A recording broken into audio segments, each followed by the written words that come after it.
AWS Outposts delivers a fully managed and configurable compute and storage racks. It is built with AWS design hardware, which I will go a little bit deeper in it. And this allows customers to run compute, storage, and databases and other services on-premise while seamlessly connecting the AWS broad array of services in the cloud, right? One of the defining pieces of hardware, ASICs in this case, is what we call the Nitro systems, right? So essentially, before we introduced the Nitro systems, essentially when we want to do deployments of this sort in terms of the separation of the hypervisors versus the instances, a lot of the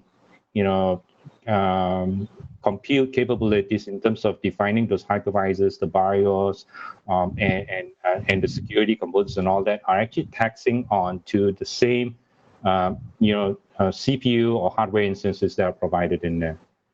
Nitro systems allow us to abstract this out and put it onto dedicated ASICs, chipsets, if you may. And this allows us to now, introduce faster innovation, and it also has much better enhanced security and a better price for performance. The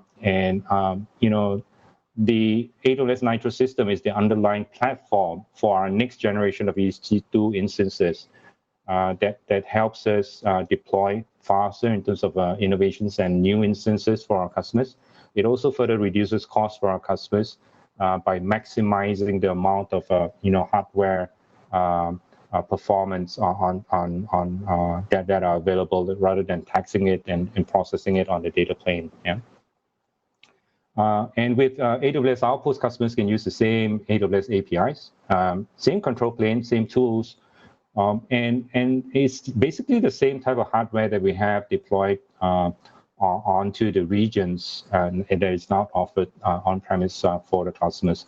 And what this means is it offers a truly consistent hybrid experience for our customers here.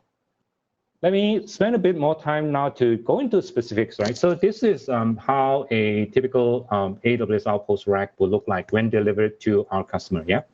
So as with how we operate on the cloud, our base foundation unit of capabilities is actually in racks, right? So, and there were some questions coming back from customers asking, what if I need just a few components here and there? Our answer is actually the basic foundation unit is because we want to maintain the same capability and the same kind of infrastructure as we deploy on the cloud.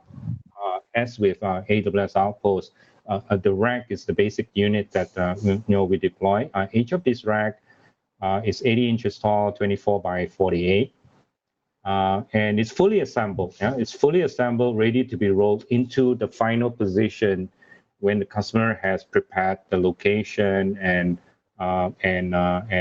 basically the power as well as the network connectivity in there. The deployment of these racks into the customer's premise is all done by and managed by AWS, right? And all the customer needs to do is actually provide a location that conforms to the specifics in terms of the security, the cooling power that's required, the power that needs to energize the racks, and also the connectivity that needs to be connected for the racks to be tapping on back to the region. Each of these racks, it has centralized redundant power conversion units. So what this means is typically, compute resources on the ground, each server will come with their own AC power and then DC power consumption in each of these servers. And then you stick these into a typical rack, and then you get each of these servers having multiple, different type of AC, DC units in there. We re-architected this into AWS-specific hardware where there is a centralized redundant AC coming into the rack. And then this AC is then converted into a DC backplane across the rack. so that the servers that we're providing here does not come with the AC/DC separately. It just comes with a server that has a DC adapter that plugs into the backplane. It makes it a lot more reliable that way. We also have the networking connectivity that's also redundant, active provided in there. As with spare host capacity that is built in there to take care of the issue of potentially hardware breaking down in terms of the host where there's spare capacity for a host in the rack to operate. Yeah.